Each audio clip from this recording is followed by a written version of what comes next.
مصطفیٰ جانے رحمت پہ لاکھوں سلام، سلام ہے میرے آقا، سلام ہے میرے مولا۔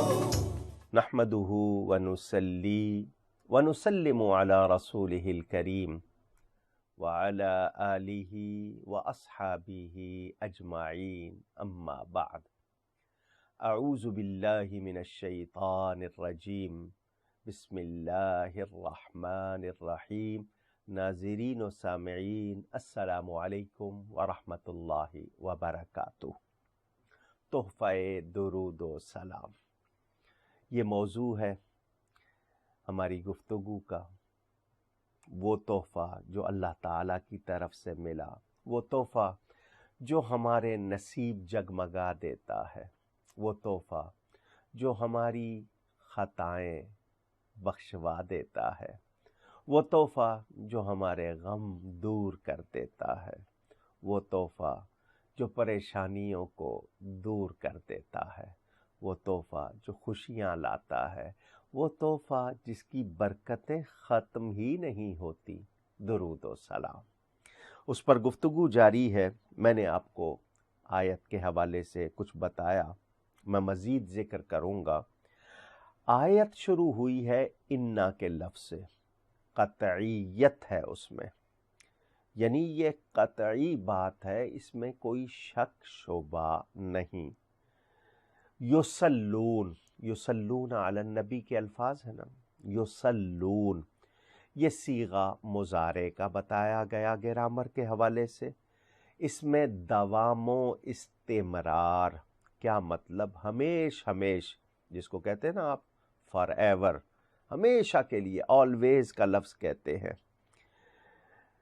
یہ معلوم ہو کہ اللہ تعالیٰ اپنے نبی صلی اللہ علیہ وآلہ وسلم پر جو درود بھیجتا ہے، وہ کوئی ایسا کام نہیں کہ کبھی کیا کبھی نہیں، ہمیشہ ہمیشہ۔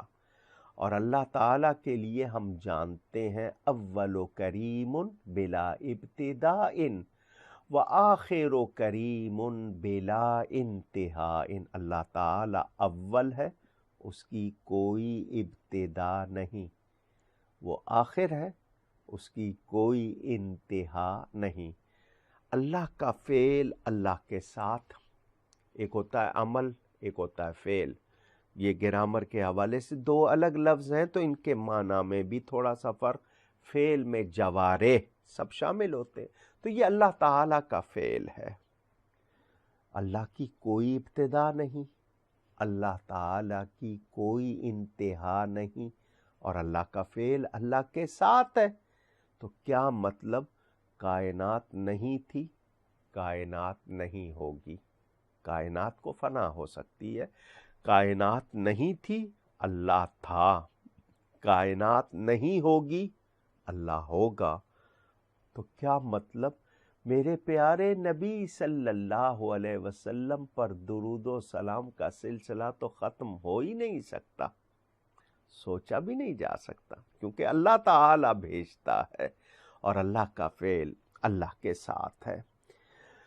اللہ کی ایک ہی صلاۃ، یعنی ایک ہی مرتبہ درود اگر ہو تو اس کی بھی کوئی فضیلت کم نہیں کی جا سکتی، بہت فضیلت اس کی اگر ایک مرتبہ بھی ہو۔ لیکن یہاں تو ہمیشہ ہمیشہ